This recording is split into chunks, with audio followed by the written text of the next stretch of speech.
はいどうも、こんにちは、こんばんは、しぱです。今回は IO データの GV-USB3 HDS の性能レビューと使い方について解説します。ゲーム実況などを行うためにキャプチャーボードが欲しくて Amazon や楽天などで調べていると IO データの GV-USB3 HDS という製品が気になった人もいるのではないでしょうか。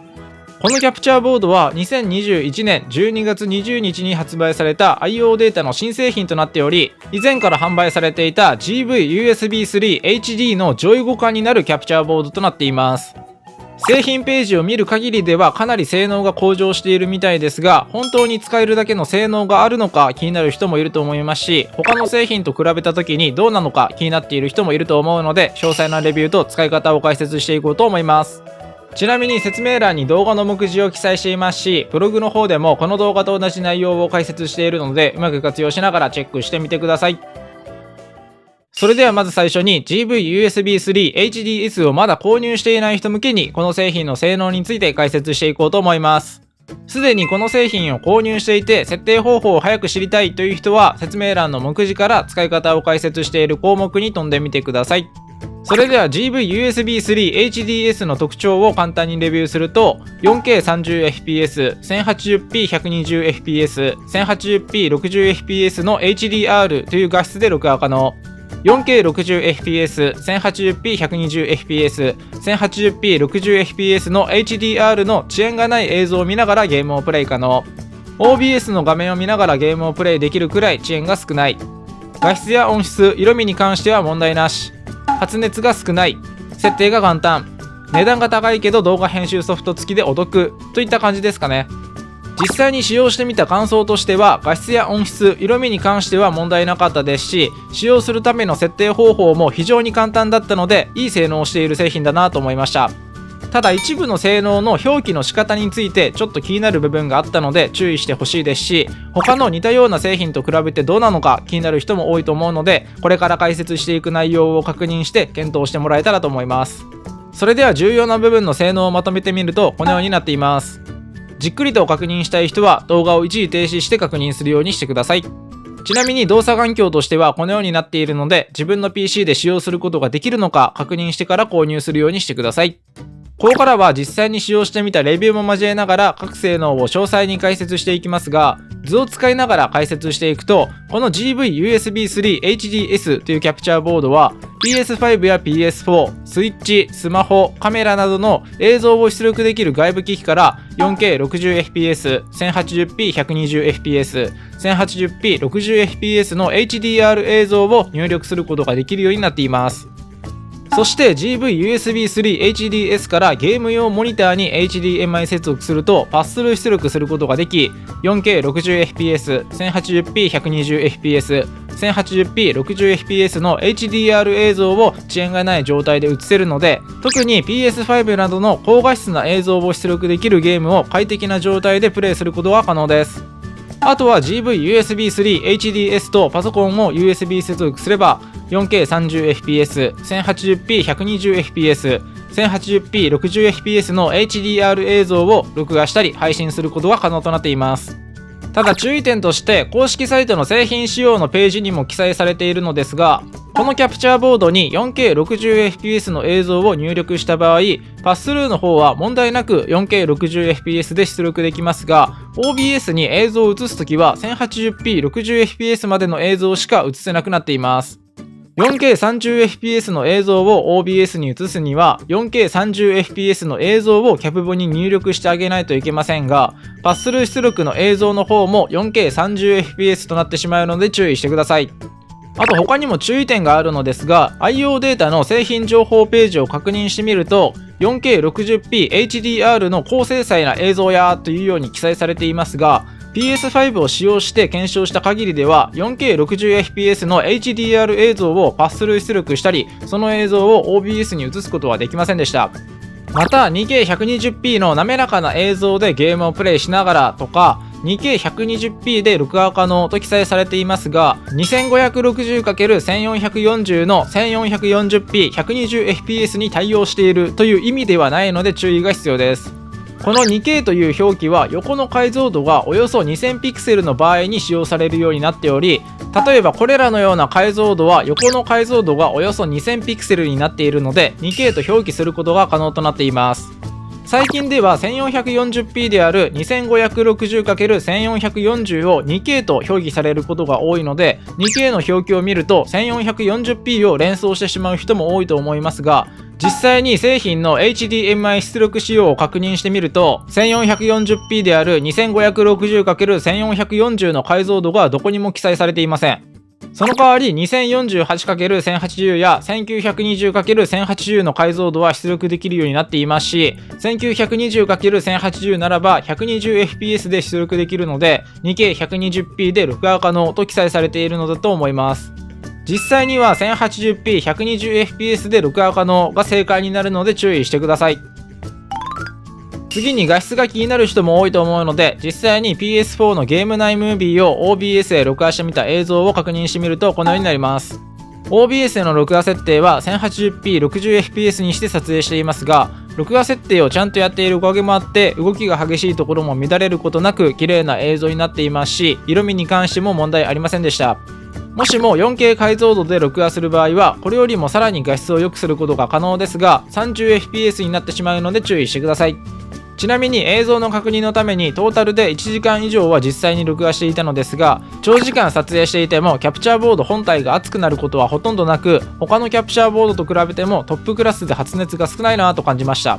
基本的に機材関連は熱が原因で性能が低下してしまったり消耗が激しくなって故障の原因にもつながってしまうので、どれくらい発熱するのかというのも重要になってきますが、このキャプチャーボードに関しては熱による性能低下や耐久性に関してはかなり安心だと思いますね。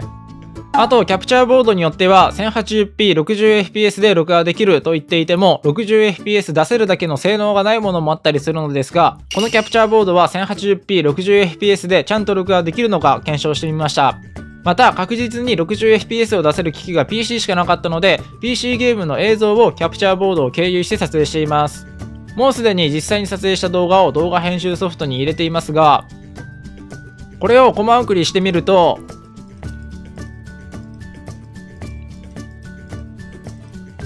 はい、このように1コマずつ映像が動くので確実に 60fps が出ていることがわかります。実際に60になるまでコマ送りをやってみたいと思います。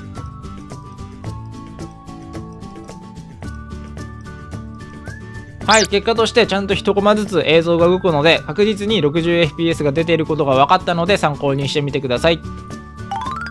次にエンコード方式についてですが、 GV-USB3HDS はソフトウェアエンコードとなっており、映像の処理をパソコンに任せることになるので、少ない遅延で OBS などのキャプチャーソフトに映像を表示させて録画や配信ができるようになっています。ちなみにソフトウェアエンコードの性能は製品によって優劣があるのですが、 GV-USB3HDS の場合は優秀な性能となっており、パススルー出力の映像と比べてみると約 0.1 秒という遅延になっていました。これまでに様々なキャプチャーボードを使用してきましたが、これくらいの遅延ならば OBS の画面を見ながらゲームをプレイできるギリギリの遅延といった感じですかね。ただシューティングゲームのような一瞬の差で勝敗が決まるゲームをやりたいのであれば、遅延のないパススルー出力の画面を見ながらプレイするのがおすすめです。しかし RPG ゲームのような遅延の影響を受けにくいゲームをプレイするのであれば OBS に映ったゲーム画面を見てプレイすることは十分可能なので、パススルー出力するためのモニターを準備できない人にもおすすめかなと思います。またこれだけ遅延が小さければゲーム映像と一緒にマイク音声を収録したとしてもリアクションの訪れが分かりにくいので、マイクの遅延設定はやらなくてもいいと思いますね。次に付属のソフトについてですが、全部で2つのソフトを使用できるようになっており、1つは PowerDirector18 for IO データという動画編集ソフトが無料で使用できるライセンスカードが付属されています。この PowerDirector という動画編集ソフトは国内販売シェアナンバーワンの動画編集ソフトとなっていて、自分は PowerDirector の中でも PowerDirector365 という動画編集ソフトを使用して動画作成をしています。今回付属でついてくるのは PowerDirector18 ということなので、少し前の過去バージョンの PowerDirector となっていますが、本来であれば有料の動画編集ソフトを無料で利用できるようになっていますし、カット編集や字幕入れといった編集ができるようになっているので、ゲーム実況動画も簡単に作成できるようになっています。過去バージョンなので画面の仕様などが違っていると思いますが、パワーディレクターでの編集方法を解説した動画も投稿しているので、気になる人は説明欄の再生リストからチェックしてみてください。次に2つ目の付属ソフトは X スプリットというキャプチャーソフトとなっており、有料機能を2ヶ月使用することができるプレミアムライセンスが付属されています。ただ個人的には OBS スタジオという無料のキャプチャーソフトを使用することを推奨しているので、正直どうでもいいっていう感じです。興味がある人はチェックしてみてください。ここまで GV-USB3 HDS の性能について解説してきましたがどうだったでしょうか。この製品についてまとめると 4K30fps、1080p120fps、1080p60fps の HDR という画質で録画可能。4K60fps、1080p120fps、1080p60fps の HDR の遅延がない映像を見ながらゲームをプレイ可能。OBS の画面を見ながらゲームをプレイできるくらい遅延が少ない。画質や音質、色味に関しては問題なし。発熱が少ない。設定が簡単。値段が高いけど動画編集ソフト付きでお得といった感じですかね。公式サイトの製品の説明でちょっと気になるところがありましたが、画質や音質などは問題ありませんでしたし、その他の性能に関しても十分な性能をしていたので、いい製品であることは間違いないです。あと、パワーディレクター18という動画編集ソフトも無料で利用できるようになっており、これからゲーム実況を行いたいと考えている人にはかなりお勧めできる製品となっていました。気になる人は説明欄の製品リンクからチェックしてみてください。ちなみに PS5 から 4K60fps の映像をこのキャプボに入力すると、録画や配信する時の解像度は 1080p60fps となってしまうので、この点には注意してほしいのですが、1440p60fps という少しでもいい画質で録画や配信を行いたいのであれば、AVAメディアの GC553 という製品がおすすめです。説明欄に GC553 の性能レビューや使い方を解説した動画リンクを記載しておくので、録画や配信時の画質にこだわりたい人はチェックしてみてください。それではここからは GV-USB3 HDS の使い方について解説していきますが、今回は PS4 の映像を OBS スタジオというキャプチャーソフトに移すまでの手順を解説していきます。PS5 やスイッチ、カメラ映像の場合でも手順はほぼ同じですし、スマホの画面を映したい場合は必要機材や設定方法についても後ほど解説するので、 PS4 以外を映したい人も安心して確認していってください。ちなみに付属でパワーディレクター18 for IO データと X スプリットのプレミアムライセンスカードが付属されていましたが、それらのインストール方法はここでは解説しないので、付属されている説明書を確認しながら自分で導入するようにしてください。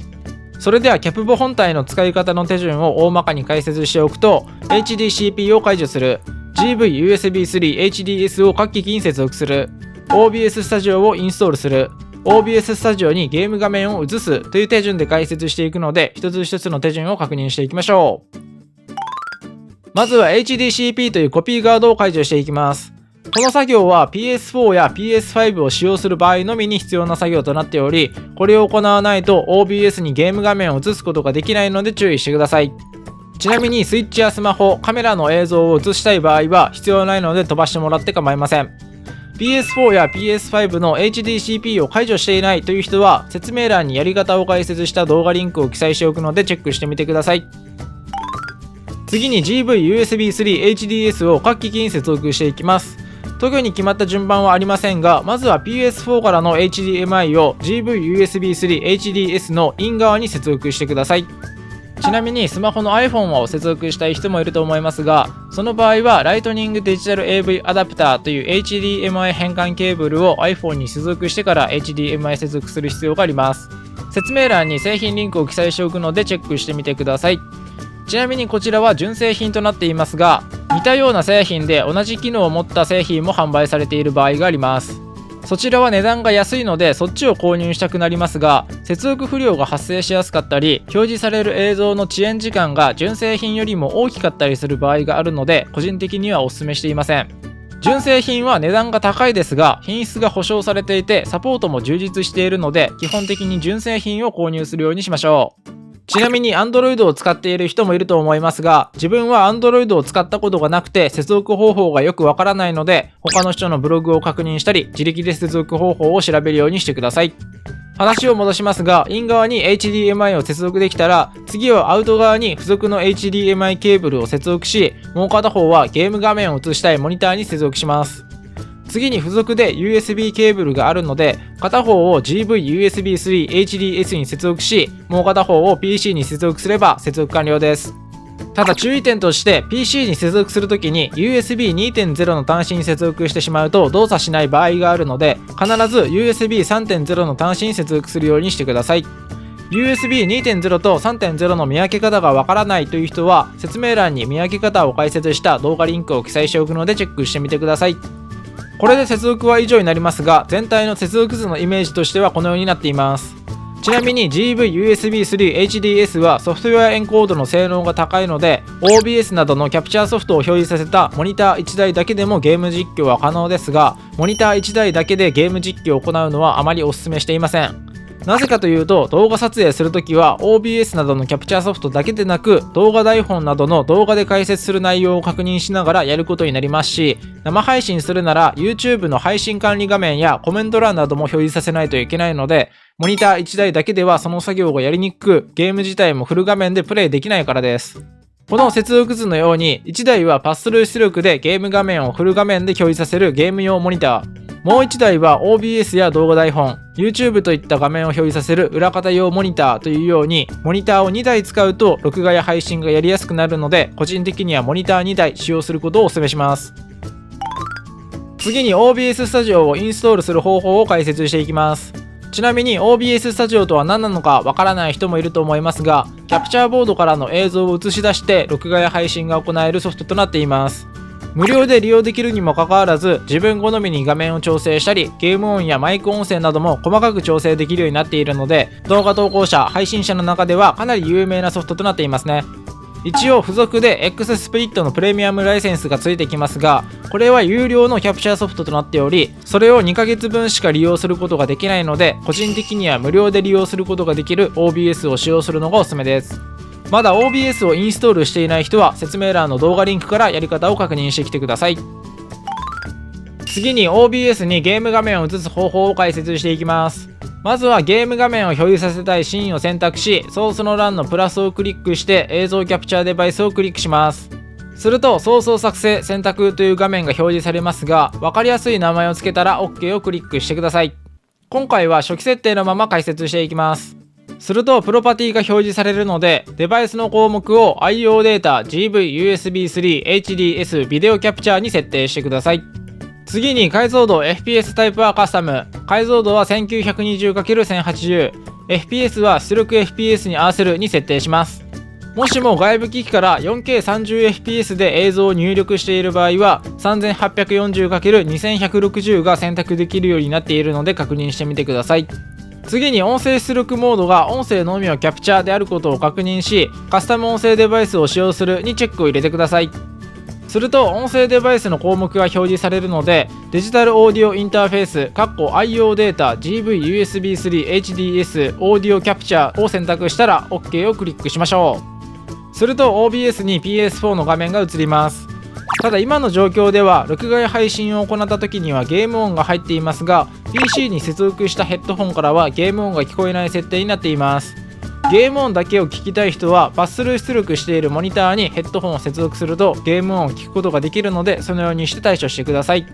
ただ OBS で設定した BGM を聞きたかったり、 Discord などの通話ソフトの音声を聞くなど、ゲーム音以外の音声を聞きながら録画や配信をしたいのであれば PC にヘッドホンを接続する必要があるので、そのようなことを行いたい人は今から解説する設定を行うようにしてください。まずはどれでもいいので、音声ミキサーの項目にある歯車マークをクリックし、オーディオの詳細プロパティをクリックします。するとこのような画面が表示されますが、映像キャプチャーデバイスの音声モニタリングをモニターのみ出力はミュートに設定してください。するとゲーム音が聞こえるようになるので、閉じるをクリックして画面を閉じましょう。もしもこれでゲーム音が聞こえない場合は PC 側のサウンド設定がおかしい可能性があります。Windows 10でのやり方になりますが、デスクトップ画面右下にあるスピーカーマークの上で右クリックしてサウンドをクリックします。するとこのような画面が表示されますが、再生タブをクリックしてください。次に実際に使用しているヘッドホンをクリックして選択し、規定値に設定をクリックしてください。実際に使用しているヘッドホンにチェックマークがついたことを確認できたら OK をクリックしましょう。あとは OBS を一度閉じ、もう一度再起動してみるとゲーム音がヘッドホンから聞こえてくるので確認してみてください。ここまで来たらあとは録画や配信の設定を行えば OBS の設定は OK です。ただ今からそれを解説するとめちゃくちゃ長くなってしまうので、各外部機器ごとに OBS の録画や配信設定方法を解説した動画を作成しています。説明欄にリンクを記載しておくのでチェックしてみてください。また OBS に移したゲーム画面の画質をさらにワンランクアップさせる方法を解説した動画も作成しているので、気になる人は説明欄のリンクからチェックしてみてください。はい、これで今回の動画は終わりにしたいと思いますが、このチャンネルではこういった感じでキャプチャーボードの使い方や OBS の各種設定方法、これからゲーム実況を始めたい人向けの情報など、実際にゲーム実況活動や YouTube 活動をしているからこそわかる情報を発信しています。もし参考になったらチャンネル登録していただけると、今後もこういった情報を発信していくのですぐにチェックすることが可能です。ちなみにブログの方でも今回の動画の内容について解説していますし、Geartix というサイトで実際に使用している機材情報も紹介しています。説明欄に関連する各リンクを記載しておくので、気になる人はチェックしてみてください。最後までご視聴いただきありがとうございました。またね。